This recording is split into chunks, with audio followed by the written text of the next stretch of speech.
कोई भौतिक दुख नहीं है। क्योंकि जब व्यक्ति आध्यात्म जो है पार्षद, उधर के लोगों के साथ कृष्ण जो है अलग अलग रसों में जो है आदान प्रदान करते हैं। 5 प्रकार के रस है: शांत रस, दास्य रस, सख्य रस, वात्सल्य रस। कुछ गाय बछड़े ये सब जो है उनके साथ शांत रस में वो आनंद प्राप्त करते हैं। दोस्तों के साथ सख्य रस में। फिर बाद में कुछ जो उनके सेवक है उनके साथ में दास्य रस में। फिर बाद में नंद यशोदा जैसे जो वरिष्ठ गोप गोपियां हैं उनके साथ में जो है वात्सल्य रस में। और अपनी जो गर्ल जो गोपियां हैं या मंजरी है उनके साथ वात्सल्य रस। इस प्रकार से वो भौतिक स्तर के ऊपर जो आध्यात्मिक स्तर है उधर भगवान अपने अनंत पार्षदों सहित आनंद भोग रहे हैं, तो फिर उधर जो है भौतिक दुख बिल्कुल नहीं रहेगा। इस प्रकार से अगर उसको आपको प्राप्त करना है तो फिर आपको भक्ति करके उतर जाना पड़ेगा। आगे की।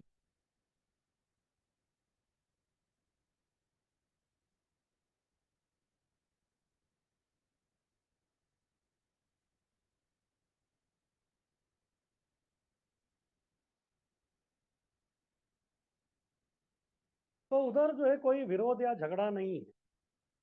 भौतिक गुण रहित निर्गुण आध्यात्मिक स्तर में भोग वस्तु पर झगड़ा नहीं होता। एक तो उधर जो है कोई वस्तु की कमी नहीं है, क्योंकि उधर वो जो जगह है वो उधर के हर वृक्ष जो है कल्प वृक्ष।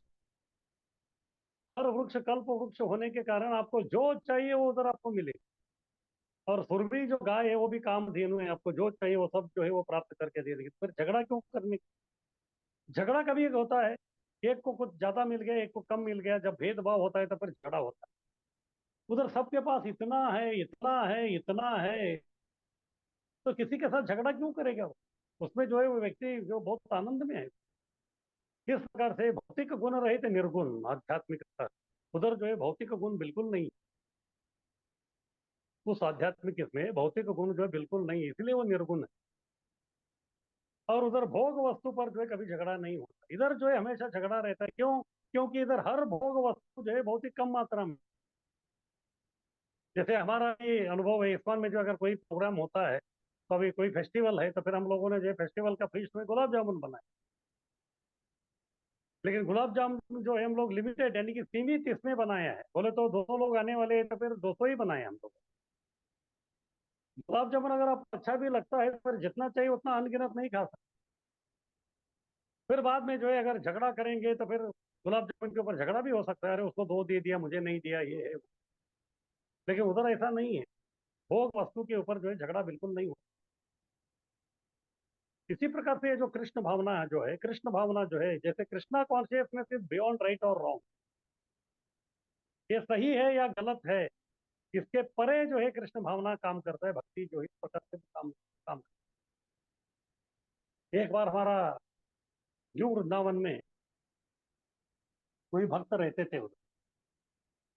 उनका कोई गलती नहीं थी, कुछ मैनेजमेंट में थे वो, कुछ उनकी गलती नहीं थी। लेकिन सब लोग जो है आपकी ही गलती है करके उनके ऊपर जो है पूरा नाना प्रकार के आलोचना निंदा सब करने लगे। उनको क्या करने का समझ में नहीं आया, तो इतने वो डिस्टर्ब हो गए थे, फिर वो जो है झगड़ा करने के इच्छा में थे। फिर अचानक जो फोन आए, तो फोन थे उनको गुरु महाराज का। गुरु महाराज बोले कि अभी बस अभी मैं 2 घंटे में अगर पहुंच रहा हूँ। फिर बाद में उन्होंने सोचा अभी ये लोगों के साथ जो भी ये विरोध वो बाद में देखते थे। फिर उसके बाद जो है उनके गुरु महाराज उधर आ गए। फिर बाद में अगले दिन जो है उधर के सब मैनेजमेंट के लोगों के साथ उनके जो गुरु महाराज थे उनका जो मीटिंग, उस मीटिंग में बैठे थे। तो तब जो है ये मुद्दा आ गया, देखिए आपका ये जो शिष्य है, जो हमारा मैनेजमेंट का एक मेंबर है, उसने जो ऐसा ऐसा जो है सब गड़बड़ किया है। फिर बाद में गुरु जो है बहुत ही होशियार थे। फिर उन्होंने कुछ छानबीन किया तो उनको ये मालूम हो गया कि उनके शिष्य का जो है कोई गलती नहीं है। उनका शिष्य का जो है कोई गलती नहीं है, उनको मालूम हो गया। लेकिन मैनेजमेंट बोल रहा है कि नहीं, इनको जो है कुछ तो दंड देना पड़ेगा, आप आए हैं तो फिर आप ही बताइए क्या। फिर बाद में गुरु को मालूम था कि उनका जो शिष्य है वो गलत नहीं किया है, लेकिन फिर भी जो है अपने शिष्य का उन्होंने पैरवी नहीं की। वो मैनेजमेंट के लोगों को ही बोल दिया कि ठीक है आप ही बताइए क्या करना है। फिर बाद में उन्होंने बोला कि ठीक है 1 साल के लिए जो है मैं हम इनको मैनेजमेंट से निकाल। उन्होंने बोला कि ठीक है कोई बात नहीं। ये जो व्यक्ति था उनका जो शिष्य था ये वो भी बहुत ही अचंभित हो गया। क्योंकि जैसे डिस्कशन चल रहा था उनको ये, उनको और उनके गुरु को ये समझ में आ रहा था कि उनका कोई गलती नहीं है, लेकिन फिर भी जो है उन्होंने मान लिया इनका, तो रहा नहीं गया। फिर वो मीटिंग के बाद जो है वो उनके जो गुरु महाराज है वो प्रसाद के लिए उनके घर आने वाले, वो आ गए प्रसाद के लिए उनके घर पे। फिर बाद में प्रसाद हो गया, सब कुछ हो गया। फिर इसके बाद जो है बातचीत चल रहा था, बातचीत के दौरान जो है ये विषय आ गए। फिर बाद में वो अपने गुरु को बोलने लगे कि पहले तो मैं मैनेजमेंट का बहुत सेवा करता था, अभी ये सेवा भी चला गया, अभी मैं क्या करूँ कर। बहुत ही दुखी लग रहे। तभी जो है उनका गुरु उनको बताया, देखो मुझे मालूम है कि आपने कुछ गलती नहीं की। तो शिष्य ने बोला तो फिर आपको बोलना चाहिए था ये सब। उन्होंने बोला देखो ये बोल के कुछ मतलब नहीं, क्योंकि ये भौतिक संसार है, भौतिक संसार में जो है, भौतिक संसार में भौतिकता के रूप में जब आप मैनेजमेंट करेंगे, भले वो आध्यात्मिक संस्था क्यों ना हो, तो उसमें जो है कभी भी जो है इस प्रकार ऊंच नीचे सब चलता रहता है। लेकिन ये जो कृष्ण भावनामृत है, Krishna consciousness is beyond right और रॉन्ग, ये सही है ये गलत है, इसके परे है भक्ति। सही है गलत है एक प्रकार का ये द्वंद्व है, लेकिन भक्ति में द्वंद्व नहीं है, द्वंद्वातीत है। इसीलिए जो है भी है, भगवान की इच्छा समझ के जो है आप करते रहिए। अभी जो है आप अध्ययन कीजिए और प्रचार करना आरंभ कीजिए। तो उन्होंने ऐसे ही मान लिया, शांत हो गए। पहले तो भड़के हुए थे, अभी झगड़ा करने की इच्छा थी, अभी गुरु महाराज के आदेश था तो फिर उनके एक उन्नत प्रकार का ज्ञान दे दिया उन्होंने, तो फिर वो शांत हो गए। फिर अच्छे तरह प्रीचिंग चल रहा था। वो जो घटना हुई थी उस घटने की वजह से जो इनको जो बाहर निकाला गया था, तो ये उसके जो है मूल कारण नहीं थे। उधर के जो टेम्पल प्रेसिडेंट थे वो उसके मूल कारण, अभी वो भी जानते थे। लेकिन अभी इनको फंसाने, अपने को बचाने के लिए उन्होंने इसको फंसा दिया। लेकिन ये व्यक्ति जो है उनको मालूम था ये व्यक्ति ने किया है करके, लेकिन जब भी वो उनके पास जाता था तो बस ऐसे था कि ना दोस्ती ना दुश्मनी, पहले जैसा जो रिलेशन नहीं रहा वो। फिर वो जो व्यक्ति थे वो भी समझ गए कि मैंने जो गड़बड़ किया इसकी वजह, व्यक्ति बिल्कुल कुछ बोल नहीं रहता उसके बारे में। फिर बाद में धीरे धीरे जो है पश्चाताप चालू हो गया इस व्यक्ति में। फिर बाद में एक दिन रहा नहीं गया, वो इनके घर पे आ गया, उनके पैरों में गिर पड़ा, फिर बाद में बोला कि मुझे माफ करो, गलती मेरी थी और मैंने आपको फंसाया कर। लेकिन अभी इस व्यक्ति के पास उन्नत ज्ञान था, उनके गुरु महाराज उनको जो बोले थे वही ज्ञान उनको दे दिया। उन्होंने बोला कि हाँ, Krishna consciousness is beyond right और रॉन्ग, इसमें ये सही है गलत है ऐसा कुछ नहीं है, बस हमको सेवा करते रहना। फिर दोनों जो है बहुत ही घनिष्ठ मित्र हो। इस प्रकार से जो है भौतिक संसार में जो है ये विरोध और झगड़ा सब होते ही रहते हैं, लेकिन भक्ति ये झगड़ा और विरोध के परे है। केवल अगर झगड़ा करते रहेंगे, संघर्ष ही करते रहेंगे, तो फिर जो है हमारे प्रगति जो है कभी नहीं होगी, कुंठित होती जाएगी। इस प्रकार से जो है हम कुछ भी जो है हासिल नहीं कर। जैसे प्रभुपाद जी हमेशा जो है बोलते थे, जब प्रभुपाद जी के समय में जो है अमेरिका और रशिया के बीच में बहुत ही युद्ध चल रहा,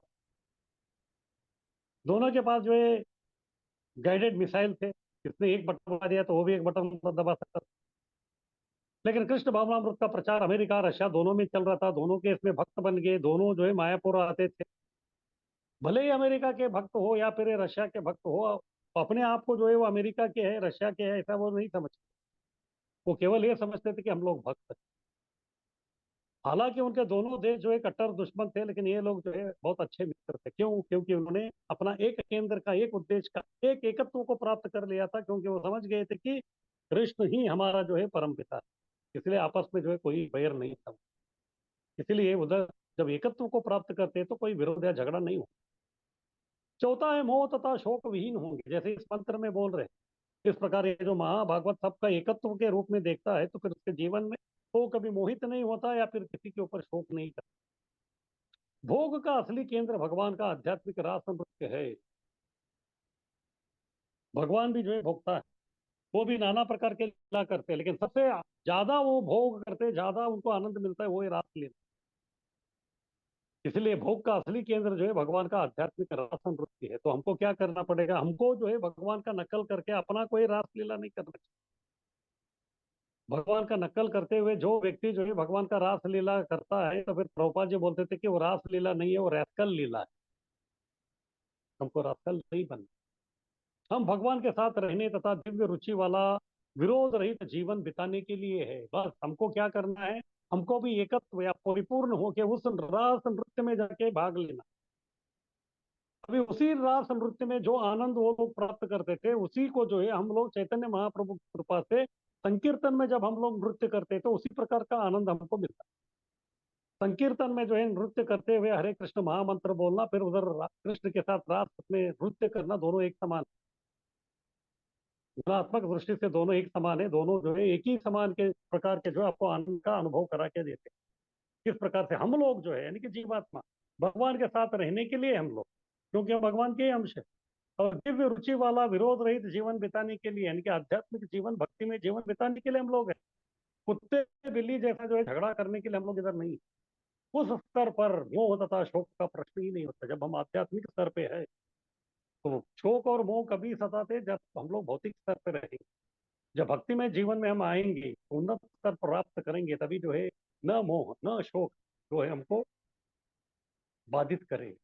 जैसे अर्जुन भी जो है स्टार्टिंग में मोहित थे, शोक कर रहे थे, लेकिन जैसे भगवत गीता का सुन के वो अपने स्तर को बढ़ा दिया तो तभी शोक और मोह दोनों दूर हो गया। तभी कृष्ण को बोलते हैं नष्टो मोहा स्मृति लब्धा तत्प्रसादात मया चित्ता। 18वें अध्याय में बोलते मेरा मोह नष्ट हो गया है, स्मृति लब्धा, मेरा स्मृति जो है ज्ञान जो है फिर से मुझे प्राप्त हो गया है आपकी कृपा से। अच्छा, इसीलिए अभी मैं क्या कर रहा हूँ, करिष्ये वचनम तम, आप जो बोल रहे हैं आपका जो उद्देश्य है उसी को मैं पूरा करने के लिए मैं कोशिश करूंगा। यानी कि अर्जुन भी जो है एकत्व के बारे में समझ गए। आगे की।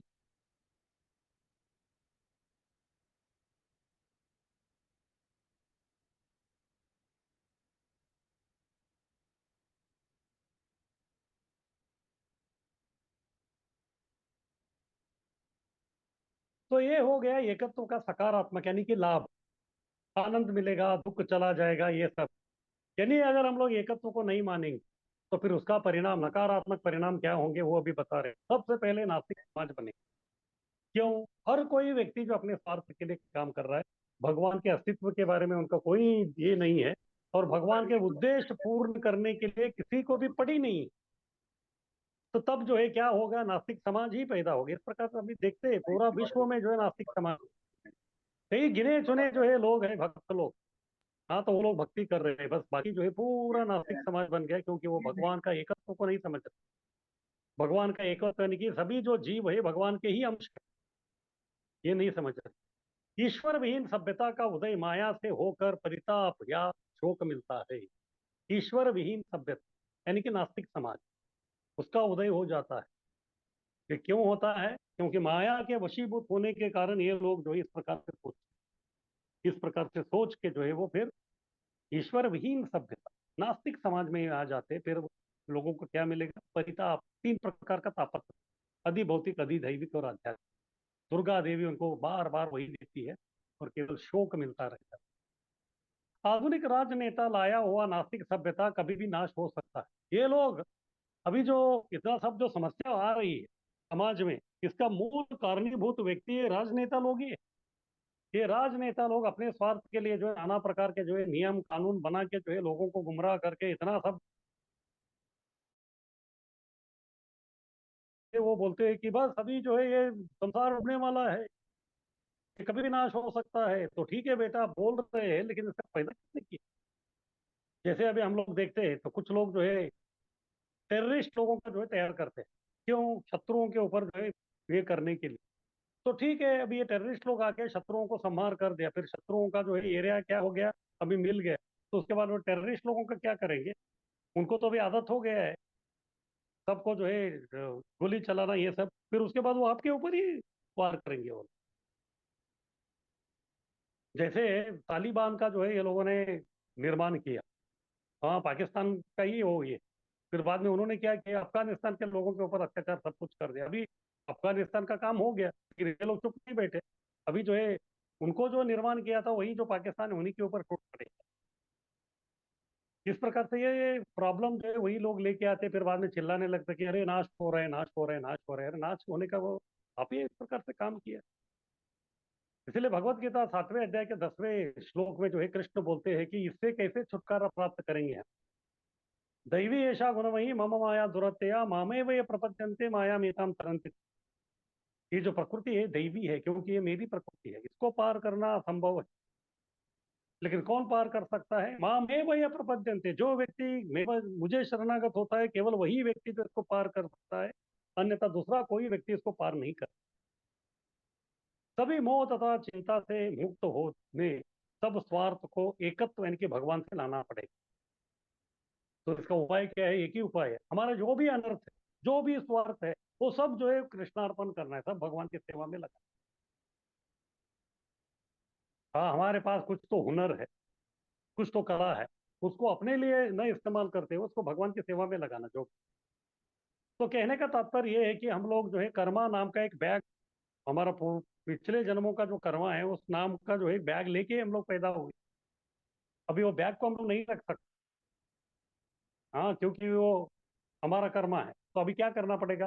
वो जो बैग हम लोगों ने रखा है अपने पीठ के ऊपर, हम समझ रहे कि ये मेरा बैग है, नहीं। वो बैग के ऊपर आप अपना नाम मत लिखिए, केवल कृष्ण का नाम लिखिए। बोले तो जो भी आपका कर्मा है पिछले जन्म का, उस पिछले जन्म के कर्म के कारण आप अच्छे संगीतकार बन गए तो फिर कीर्तन गाइए।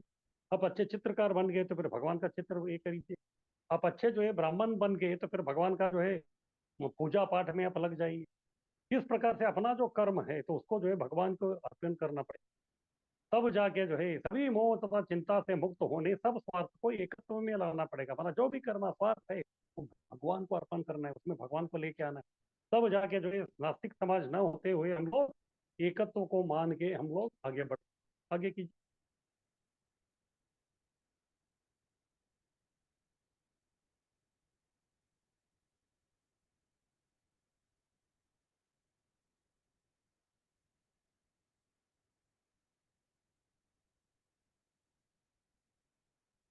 तो फिर प्रश्न उठता है कि इतना सब एकत्व एकत्व बोल रहे हैं, तो फिर एकत्व कैसे मिलेगा हम?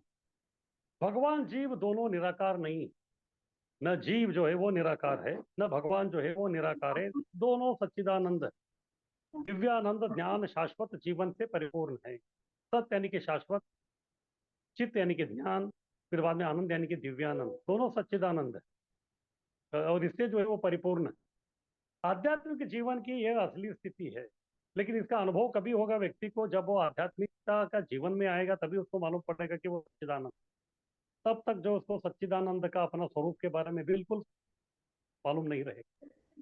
पर ऐसे आध्यात्मिक ज्ञान प्राप्ति के लिए भगवान को समर्पित होना होगा। ये ज्ञान आपको अपने आप नहीं मिलेगा। जैसे अर्जुन को जो है ज्ञान अपने आप नहीं मिला, वो विचलित शोक और मोह में जो है बह गए थे। लेकिन जब वो शरणागत हो गए तो तभी जो है वो एकत्व हो गए, कृष्ण के उद्देश्य में अपना उद्देश्य को मिला लिया उन्होंने।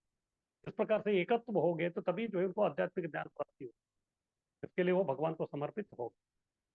हाँ, तो अंत में बोलते, कृष्ण बोलता सर्वधर्मान परित्यज्य माम एकम शरणम व्रज, मुझे शरण में जा। फिर बाद में अर्जुन भी बोलते हैं कि बस करिष्ये वचनम तव, आप जो बोलेंगे वो मैं करने के लिए तैयार हूं। ऐसी अनुभूति अनेक जन्मों के बाद महात्मा का विरले दर्शन से ही होता है।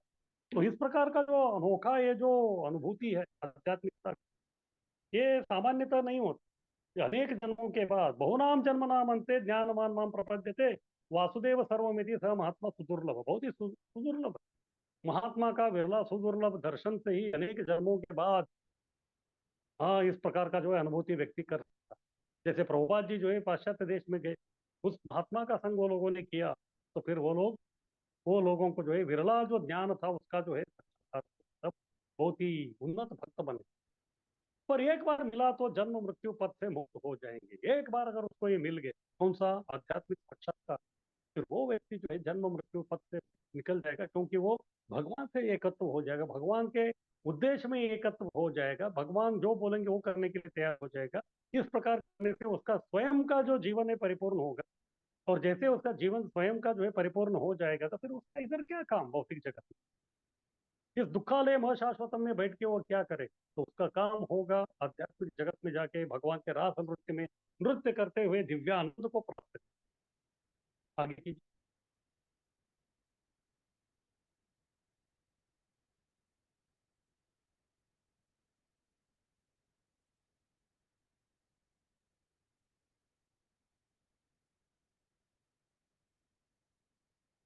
हरे कृष्ण।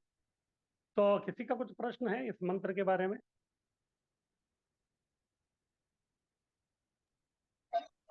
हरे कृष्णा समझ में प्रभु क्या? जी। हाँ, बोलिए। प्रभु जी, प्रभु जी आपने जैसे हाँ बोलिए माता जी। बताया प्रभु जी कि कृष्ण भगवान के 60 गुण हैं, और शिव जी के 55 गुण हैं, ब्रह्मा जी के 50 गुण हैं। प्रभु जी, मैं ये जानना चाहती हूँ कि आप ब्रह्मा जी से ही शिव जी का प्राकट्य हुआ है ना? नहीं, ब्रह्मा जी से शिव जी का प्रकट नहीं हुआ। जो शिव जी जो जो ब्रह्मा जी से जो प्रकट हो गए वो रुद्र है। तो ओरिजिनल जो शिव जी है वो महेश धाम में रहते हैं, उनका नाम सदाशिव है।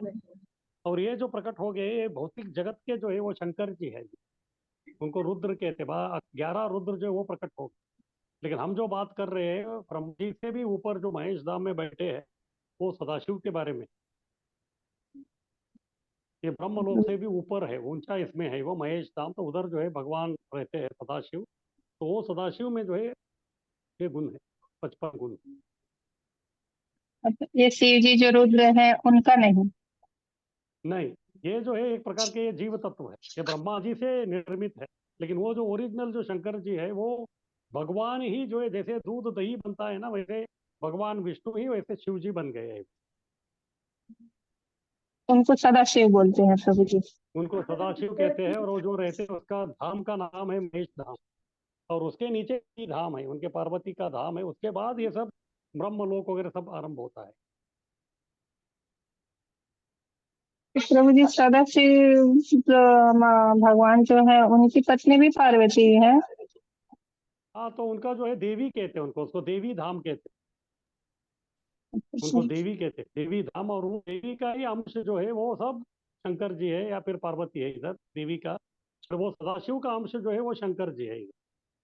जिस प्रकार से कृष्ण के अंश जो है वो भौतिक जगत में विष्णु के रूप में प्रकट होते हैं, वैसे सदाशिव के जो अंश जो भौतिक प्रकट रूप में जो प्रकट होते हैं वो शंकर।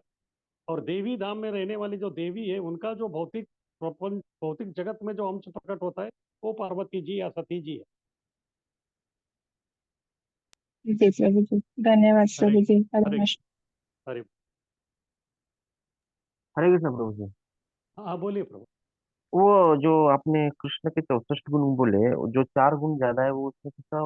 वेणु माधुरी, लीला माधुरी? भक्त माधुरी और वेणु माधुरी। नहीं, वेणु माधुरी हो गया, लीला माधुरी हो गया, वेणु भक्त माधुरी, माधुरी। लीला माधुरी, रूप माधुरी और भक्त माधुरी। भक्त माधुरी यानी कि हमेशा भक्तों से घिरे हुए रहते, अकेले नहीं रहते। हाँ हाँ हाँ। वो वही ये ना, 4 सौंदर्य माधुरी, माधुरी। वो रूप सौंदर्य माधुरी माधुरी। है। सौंदर्य माधुरी को रूप माधुरी कहते ओके। हैं। एक हो ठीक गया है। वेणु माधुरी, बांसुरी का। हाँ फिर बाद में एक लीला, हाँ भगवान का जो है लीला अनोखा है। हाँ, हाँ। फिर बाद में उनका सौंदर्य का माधुरी एक है। फिर एक भक्त माधुरी, इनके भक्तों के साथ उनके जो आदान प्रदान है वो भी विशेष है। ये चारों जो है विष्णु में नहीं दिखते। ओके।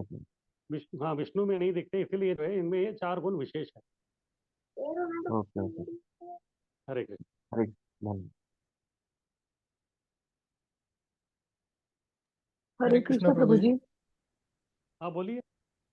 प्रभु जी, जैसे माता जी ने पूछा वो शंकर जी का जो सदाशिव है, तो उनका प्राकट्य कैसे हुआ? जैसे हम तो भगवान श्री कृष्ण को मानते हैं। एक किताब है ब्रह्म संहिता करके। ओके। तो ब्रह्म संहिता किताब आप पढ़ेंगे तो इस पे पूरा विस्तार के साथ बोले तो ब्रह्मलोक क्या है, उसके लोग देवी धाम क्या है, महेश धाम क्या है, उसके ऊपर गोलोक धाम क्या है, पूरा विस्तार के साथ वर्णन है। उसको पढ़िए, आपको पूरा समझ में आ जाएगा। हरे कृष्ण। हरे कृष्ण।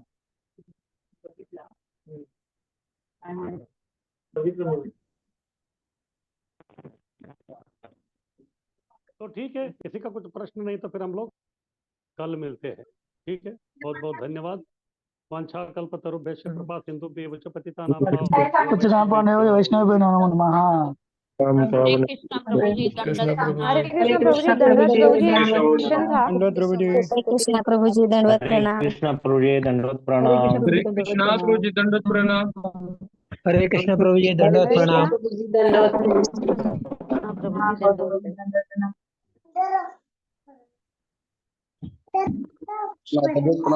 हरि बोल।